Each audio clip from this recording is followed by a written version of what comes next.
Our conditions remaining bearish. We've got majority bearish on S&P 500 here at 13 and 1 on the daily time frame and 14 on the 1 hour time frame. A couple areas to be watching for today. We're solidly inside of this demand block between that 850 and 15, or excuse me, 5850 and 5700 on S&P 500, which is this green block here. This is that demand zone, watching for a potential bounce here off of that 382 area, but it's continuing to weaken here. We'll watch to see. We have some economic data coming out here in about 15 minutes. Unemployment and non-farm payrolls both could be market moving economic indicators, and see if we've seen futures this morning having a little bit of a bounce and then starting to just continue to weaken. So watching that lower end of that block, seeing if we break down. If we do, that could be a pretty significant move back down to that 50% range on S&P 500.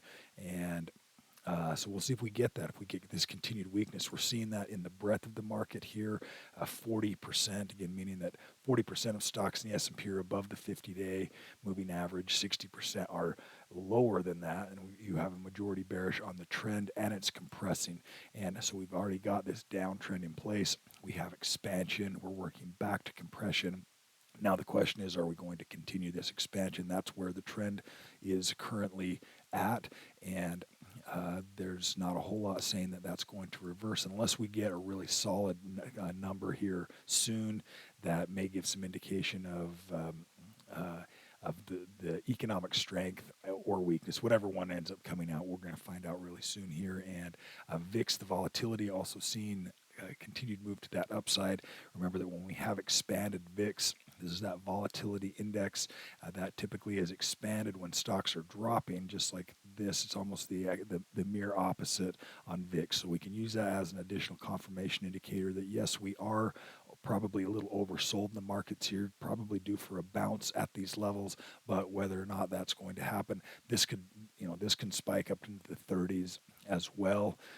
Short end of the yield curve, SHY, continue to see that bond trend continuing to strengthen, and that's ultimately what the bond market is looking at the U.S. economy as well, seeing if we're getting some weakness, more so than we had anticipated, and potential recession here as well.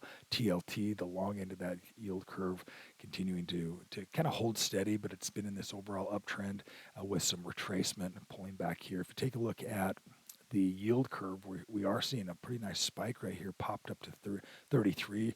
Remember that yield curve is just the spread between the 2-year yield here, which is continuing to drop, 394, and the 10-year, which has also had this really counter trend move back up, running into resistance. So it's solidly in a downtrend as well, with majority bearish on rates. So those are some things that also, when we're looking at what's the stock market doing, what's the bond market doing, we've got stocks dropping, we've got bonds rallying, and rates dropping, and that's just kind of a normal part of the cycle.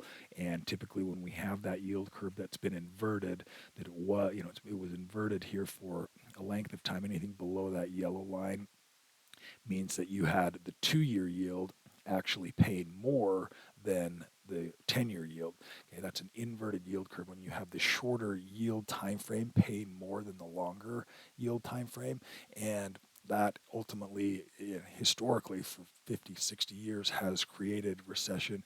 And part of the risk that we're dealing with now is inflationary risk. It's still there a little bit. You go try to buy eggs and you're going to feel inflation, and also seeing some economic slowing as well. We'll see what those numbers look like here in the next little bit. Also, let's take a look here at Dow Jones Industrial Average. Let me squeeze that back just a little bit here, and seeing some retracement back into that potentially that 412 range on DIA.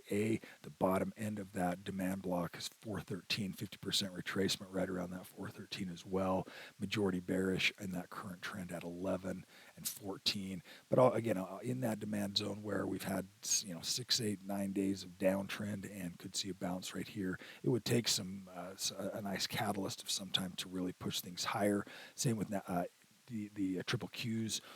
See majority bearish on those tech names, and that is the daily time frame. IWM, which is the Russell 2000, continued weakness, majority bearish here as well, and majority bearish on the daily or the 1 hour time frame. USO, which is the ETF for oil, still showing weakness. It just went straight up and straight back down, and should be some significant support where we're at currently, but we've slid through that 618 retracement location, and see if we get down and venture down into some of these lower lows in USO. Gold also seeing a little bit of softness here in the shorter term. We're at the upper end of a really long-term trend. You can see where that compression started. This is the daily time frame. So going back, even a year and a half ago, I've got a little bit tighter perspective looking right here on gold.